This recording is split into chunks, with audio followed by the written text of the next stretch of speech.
자, 다음 주제로 좀 넘어가 보겠습니다. 검사들 관련된 얘기가 좀 기사에 많이 나와 있어요. 한겨레 기사인데요. 조국과 추미애. 그러니까 조국은 전 법무장관, 추미애 현 법무장관이잖아요. 전현직 법무장관입니다. 검찰개혁 실패했다. 이런 비판 글을 올린 검사가 있습니다. 그런데 그 검사를 비판한 겁니다. 그러자 천정배 전 법무장관의 사위인 검사, 순응하는 검사 좌천이 개혁인가? 이렇게 또 반발하는 글을 올렸어요. 지금 여기 굳이 천정배 전 장관 얘기 써놓은 거는 천정배 전 장관하고 추미애 전 장관은 어떻게 보면 굉장히 좀 가깝다. 과거에 같이 활동도 하고 했다. 뭐 이런 거를 강조한 기사거든요. 그런데 지금 이렇게 검사들의 반발이 있다. 이렇게 기사를 소개하고 있습니다. 전 현직 법무 비판 검사 비위 의혹까지 거론하면서 지적을 했다. 뭐 이런 겁니다. 그러자 검찰 내부에 추 장관에 반발하는 글이 잇따르고 있다. 다음 기사 보겠습니다. 비판하면 좌천, 감찰이 개혁이냐, 검찰 내 반추미의 기류가 퍼지고 있는 것 아니냐. 이렇게 제목으로 달고 있습니다. 여기 보시면요. 추미애 장관이 1년여 전 기사를 본인의 SNS에 올리면서 본인의 어떤 검찰개혁 관련돼서 비판을 한 검사의 얘기를 한 거예요. 개혁 공개 비판한 검사를 저격했다 이렇게 돼 있거든요. 그러자 조국 전 장관도 고민하며 지원 사격에 나섰다는 거죠. 그러니까 뭐 어떤 무슨 의혹에 대한 얘기를 들은 그런 기사였거든요. 그러자 다른 검사들이 나도 커밍아웃 하겠다. 추미애 장관이 뭐 커밍아웃 뭐 이런 얘기를 썼거든요. 그러자 나도 커밍아웃 하겠다. 일선 검사들 동조하고 있다. 이렇게 돼 있습니다. 이 얘기 좀 해보겠습니다. 장유희 변호사. 네. 이게 무슨 상황이죠 이게? 일단 검찰이 국감 후유증으로, 왜냐하면 인사가 최근에 난 게 아니지 않습니까? 예. 그런데 뭐 좌천이니 이런 용어를 쓰면서 항명하듯이 줄줄이 예. 뭐 본인 내부 게시판에 실명으로 이렇게 법무부 장관을 이제 공세에 나선 것은 사실 외부 견제를 검찰이 도저히 견디질 못하는 것 같습니다. 그렇지만 지금 어떤 상황입니까? 왜 본인 조직의 수장인 윤석열 검찰총장이 사실상 출사표를 던져서 정치적 중립성에 상당한 의심을 받기 때문에 왜 이 상황에 대해서는 내부적으로 전혀 반성의 목소리를 내지 않는지 예. 또 견제의 목소리를 내지 않는지 이 부분에 대해서 자문해야 될 때라는 생각이 들고요. 왜냐하면 사실상 저는 윤석열 총장이 이번 국감에서 출사표를 던진 것과 진배 없다고 생각합니다. 예. 그렇다면 앞으로 검찰이 하는 사건마다 특히나 정치적인 사건마다 중립성을 오해받을 수밖에 없는 상황을 초래했고 오히려 남부지검장이 본인이 사의를 표하면서 정치가 검찰을 덮었다라고 했지만 검찰이 정치를 오히려 끌어오고 있고 중립성을 스스로 훼손하고 있는 상황에서 외부 견제에 이렇게는 큰 목소리를 내면서 내부적으로 의심받을 수 있는 사안에 대해서는 왜 함구하고 어떠한 목소리도 내지 못하는지 이 부분에 대해서는 정말 반성해야 된다고 생각합니다. 조대현 평론가는 이 상황은 어떻게 이해하고 계십니까? 저는 계속 뭐 윤석열 총장에 대해서 정치를 시작했다, 뭐 대선 출사표를 던졌다고 얘기를 하는데 예.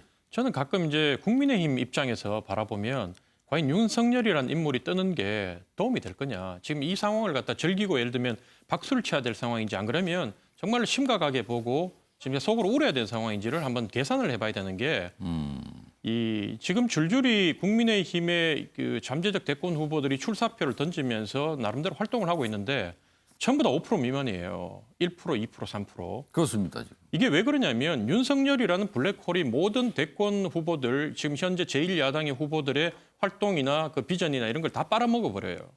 그러면 이제 언론에서 얘기한 것처럼 내년 7월까지 이제 윤석열 총장 임기가 있고 8월이나 9월 초에 그 국민의힘의 대권 후보 경선, 당내 경선이 있는데 그럼 그때 가서 이제 윤석열 영입해서 15%니까 그러면 국민의힘 지지율을 올려가지고 뭐 곧 25%, 30%갈 거라고 생각하는데 예.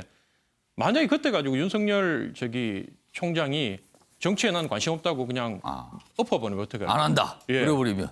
그리고 저는 이분이 정치 안 할 거라고 생각해요. 그 상황이 오면 국민의힘은 스스로의 그 후보를 키우지도 못하고 준비도 못한 상태에서 그때부터 이제 우왕좌왕하면서 대권 후보 찾는다고 나오면 예. 그거는 대선 끝난 거예요.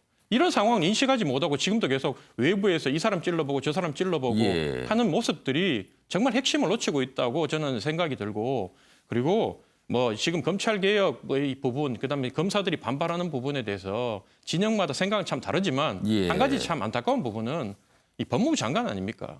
정말 어른이 그 조직이 제일 큰 어른이 그 평검사하고 이렇게 이 검사가 누구냐 어떤 사람이냐 하면 공유하면서 이렇게 커밍아웃해서 고맙다 검찰개혁만이 답이다 이렇게 반응하는 것들이 예. 정말로 국민들이 바라봤을 때는 참 안타깝고 예. 답답하고 그렇다. 이걸 추미애 장관이 좀 알았으면 좋겠습니다. 지금 조대현 평론가가 윤석열 검찰총장 얘기를 했어요. 어제 윤석열 검찰총장 언론에 또 사진이 등장을 합니다. 다음 보겠습니다. 어제 대전으로 갔습니다. 대전에 간 윤석열 검찰 가족 등 두드려 주러 왔다. 기자들이 뭐 어떻게 오셨습니까? 물어보니까 이런 답변이 나온 겁니다. 그래서 대전 쪽 관계자들과 대전지검 관계자들과 악수를 하면서 지금 차에서 내리는 모습이 사진으로 좀 실려 있습니다. 어제 모습이요. 어제 뭐 많은 언론들이 그냥 같이 뭐 가서 그 현장을 좀 지켜봤거든요. 영상으로 담았습니다. 보시죠.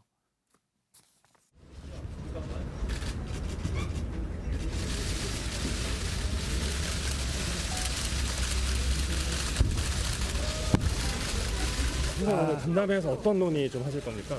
뭐 여기 나도 여기 과거에 근무를 했고 우리 대전 검찰 가족들이 어떻게 근무하고 있는지 총장으로서 한번 직접 눈으로 보고 또 애로사항도 들어보고 또 좀 뭐 등도 두들겨 주고 이렇게 하려고 온 거니까 그래요. 추미애 장관의 잇따른 감찰 지시에 대해서 어떻게 생각하시나요, 총장님? 그런 말씀 해도 좋겠어요. 한 말씀 해도 부탁드려요. 전현직 그 장관들이 특정 자, 주원 교수님. 대전이요. 대전지검, 뭐 대전고검. 윤석열 검찰총장이 이른바 초고속 승진을 하기 직전에 있어 근무하던 곳이에요. 거길 간 거예요. 그리고 어제 얘기는 등 두드려 주러 왔다. 이 의미를 좀 해석해 주세요. 뭐 남다른 소회가 있으실 것 같고요. 예. 그리고 또 하나는 그 국정감사에서 했던 발언에 대한 윤석열 총장의 어떤 자기에 대한 강한 표현이라고 생각합니다. 오. 나는 어떤 정치적인 입장을 지금 지지하려는 게 아니라 우리 검찰 조직을 챙기는 게 가장 최우선이었다. 그러니까 국정감사에서의 대정부 질의에서도 우리는 우리 조직이 정치적 중립성을 가지고 흔들리지 않는 것이 가장 원하는 바다라는 그러한 입장에서의 질의였다라는 거를 조금 밝히는 어떤 메시지도 있지 않은가. 그러니까 정치적인 관심이라기보다는 검찰 조직의 중립성을 조금 훼손하는 것에 대해서 나는 그런 것들을 용납을 못하겠다라는 것으로 조금 읽힐 수 있는 시그널이라고 생각이 들고요. 예. 그리고 이제 딱 보면은 조국이나 추미애 장관이 계속해서 예. 그 이제 내부의 그 의견들을 올리는 검사들을 약간 과거의 이력을 들춰내면서 좌표 찍기를 든 모습들은 예. 매우 부적절한 모습이 아닌가라는 생각이 듭니다. 사실 제가 봤을 때는 의사협회와 비교해봐도 검찰 조직은 단체 행동을 하지 않고 있습니다. 예. 그런 입장은 뭐냐면은 검사는 항상 한 사람 한 사람이 중립적이고 단체 행동을 할 수 있는 집단이 아니라는 걸 보여주기 위해서 사실 최대한 표현을 자제한다라고 생각을 하거든요. 예. 그럼 그런 부분에 대해서는 검찰 조직의 의견을 깊이 듣고 수렴하는 태도를 보여주셨어야지 예. 그 의견을 올린 평검사를 과거에 어떤 이력이 있다, 비의혹이 있다라는 식으로 좌표를 찍는 행동들이 과연 법무부에서 검찰 개혁을 원하는 행동일지 거기에 대해서는 심각한 의문부호가 붙습니다. 김광학 교수님, 이 표현 등 두드려 주러 왔다. 이거 행간 좀 읽어주십시오. 전 뭡니까? 굉장히 정치적인 메시지라고 봅니다. 그러니까 지금이 이제 평상시다 그러면 뭐 논란이 없어요. 그러니까 예. 뭐 부산 갔다가 이제 차례대로 이제 대전을 가는 그런 길이라고 해석을 할 평상시 수가 같으면 있어요. 이게 기사로 안 다뤄집니다. 그렇죠. 평상시 같으면은. 자, 그런데 예. 지금 장면이 어떤 장면이냐면 국감장에서 사실 하루 차이로 법무부 장관과 온갖 소리를 서로 교환하는 예. 아주 민감하게 정치권 전체가 바라보는 이 상황에서 일종의 남방순회 같은 그런 행보를 하는 거죠. 남방수네요. 그러니까 이게 예. 일종의 이제 세력 동원이라고 저는 생각을 해요. 그러니까 고도의 정치 행위입니다. 그러니까 외곽을 두들겨서 중심을 흔든다. 뭐 그런 메시지거든요. 그래서 사실상 어떻게 보면 이런 행보가 이 검사 동일체에 굉장히 문화화돼 있는 검찰들한테는 굉장히 자극이 되고 예. 여기서 그래서 많은 반발들이 이어질 거라고 예상을 해요. 그래서 지금 이 행보는 사실은 뭐 지금 부정을 하셨지만 저는 윤석열 총장이 지금 이미 정치 시작했다 이렇게 생각하는 거죠. 그러니까 두 분이 이 등 두드러들어 왔다의 이 발언, 한 분은 이거는 정치적 해석을 피하려고 하는 거고 검찰 내부를 좀 다독이는 이런 모습이다. 아니다. 이거야말로 정치적인 어떤 생각이 있는 거다. 이렇게 아주 다르게 해석을 해 주셨습니다. 아무튼 이 모습이 어제 등장을 했습니다.